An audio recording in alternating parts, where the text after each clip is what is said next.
Chapter 24. Stahl, he remembers, had been talking for a long time. The general sense of what he said reached him, perhaps, but certainly not many of the words. The doctor, it was clear, wished to coax from him the most intimate description possible of his experience. He put things crudely in order to challenge criticism, and thus to make his companion's reason sit in judgment on his heart. If this visionary Celt would let his intellect pass soberly and dissectingly upon these flaming states of wider consciousness he had touched, the doctor would have data of real value for his own purposes. But this discriminating analysis was precisely what the Irishman found impossible. His soul was too dispersed to concentrate upon modern terms and phrases. These, in any case, dealt only with the fragments of self that manifested through body and brain. The rest could be felt only, never truly described.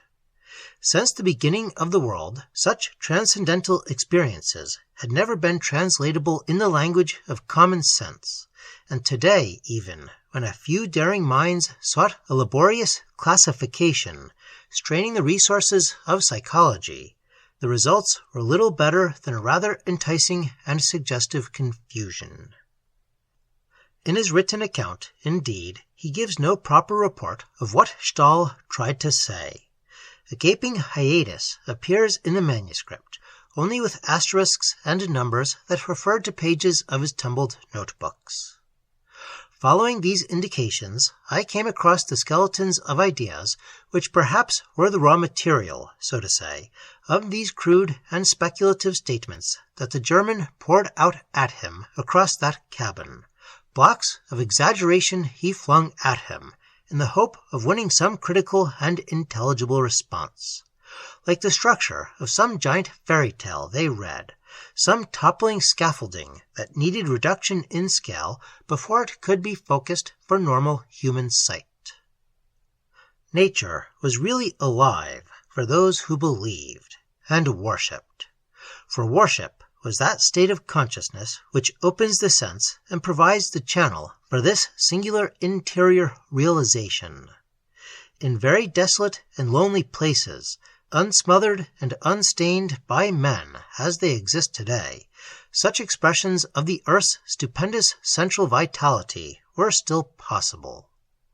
The Russian himself was some such fragment, some such cosmic being, strayed down among men in a form outwardly human, and the Irishman had in his own wild, untamed heart those very same tender and primitive possibilities which enabled him to know and feel it. In the body, however, he was fenced off without. Only by the disentanglement of his primitive self from the modern development which caged it could he recover this strange, lost Eden, and taste in its fullness the mother life of the planetary consciousness which called him back. This dissociation might be experienced temporarily as a subliminal adventure, or permanently in death. Here, it seemed, was a version of the profound mystical idea that a man must lose his life to find it, and that the personal self must be merged into a larger one to know peace. The incessant, burning nostalgia that dwells in the heart of every religion known to men, escape from the endless pain of futile personal ambitions and desires for external things that are unquenchable, because never possible of satisfaction. It had never occurred to him before in so literal and simple a form. It explained his sense of kinship with the earth and nature rather than with men. There followed, then, another note which the Irishman had also omitted from his complete story as I found it.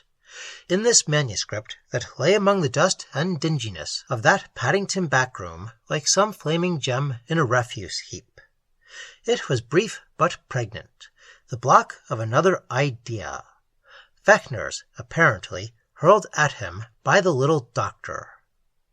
That just as the body takes up the fact of the bruised lung into its own general consciousness, lifting it thereby from the submerged, unrealized state, and just as our human consciousness can be caught up again as a part of the Earth's, so, in turn, the planet's own vast personality is included in the collective consciousness of the entire universe. All steps and stages of advance to that final and august consciousness, of which they are fragments, projections, manifestations in time. God. And the immense conception, at any rate, gave him a curious, flashing clue to that passionate inclusion which a higher form of consciousness may feel for their countless lesser manifestations below it, and so to that love for humanity as a whole that saviors feel. Yet, out of all this deep flood of ideas and suggestions that somehow poured about him from the mind of this self-contradictory German, alternately scientist and mystic, O'Malley emerged with his own smaller and vivid personal delight that he would presently himself escape. Escape under the guidance of the big Russian into some remote corner of his own extended being, where he would enjoy a quasi-merging with the earth life, and know, subjectively at least, the fruition of all his yearnings. The doctor had phrased it once that a part of him, fluid, etheric, or astral, malleable by desire, would escape and attain to this result. But, after all, the separation of one portion of himself from the main personality could only mean being conscious of it, another part of it, in a division usually submerged. As Stahl so crudely put it, the earth had bruised him. He would know in some little measure the tides of her own huge life, his longings, loneliness, and nostalgia explained and satisfied. He would find that fair old garden. He might even know the lesser gods. That afternoon at Smyrna, the matter was officially reported, and so officially done with. It caused little enough comment on the steamer. The majority of the passengers had hardly noticed the boy at all, much less his disappearance. And while many of them landed there for Ephesus, still more left the ship next day at Constantinople. The big Russian, though he kept mostly to his own cabin, was closely watched by the ship's officers, and O'Malley, too, realized that he was under constant observation. But nothing happened.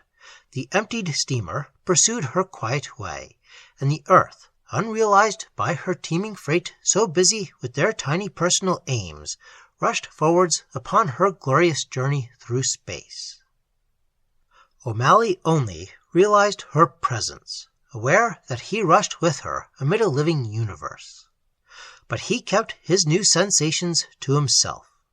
The remainder of the voyage, indeed, across the Black Sea via Samsoun and Trebizond, is hazy in his mind so far as practical details are concerned, for he found himself in a dreamy state of deep peace, and would sometimes sit for hours in reverie, only reminded of the present by certain pricks of annoyance from the outer world. He had returned, of course, to his own stateroom, yet felt in such close sympathy with his companion that no outward expression by way of confidence or explanation was necessary. In their subconsciousness, they were together and at one. The pricks of annoyance came, as may be expected, chiefly from Dr. Stahl, and took the form of variations of "I told you so." The man was in a state of almost anger, caused half by disappointment, half by unsatisfied curiosity. His cargo of oil and water would not mix, yet he knew not which to throw overboard. Here was another instance where facts refused to tally with the beliefs dictated by sane reason, where the dazzling speculations he played with threatened to win the day and destroy the compromise his soul loved. The Irishman, however, did not resent his curiosity, though he made no attempt to satisfy it. He allowed him to become authoritative and professional, to treat him somewhat as a patient. What could it matter to him, who in a few hours would land at Batum and go off with his guide and comrade to some place where... The thought he could never see completed in words, for he only knew that the fulfillment of the adventure would take place somewhere, somehow, somewhen, in that space within the soul of which external space is but an image and a figure. What takes place in the mind and heart are alone the true events. Their outward expression in the shifting and impermanent shapes of matter is the least real thing in all the world. For him the experience would be true, real, authoritative, fact in the deepest sense of the word. Already he saw it whole.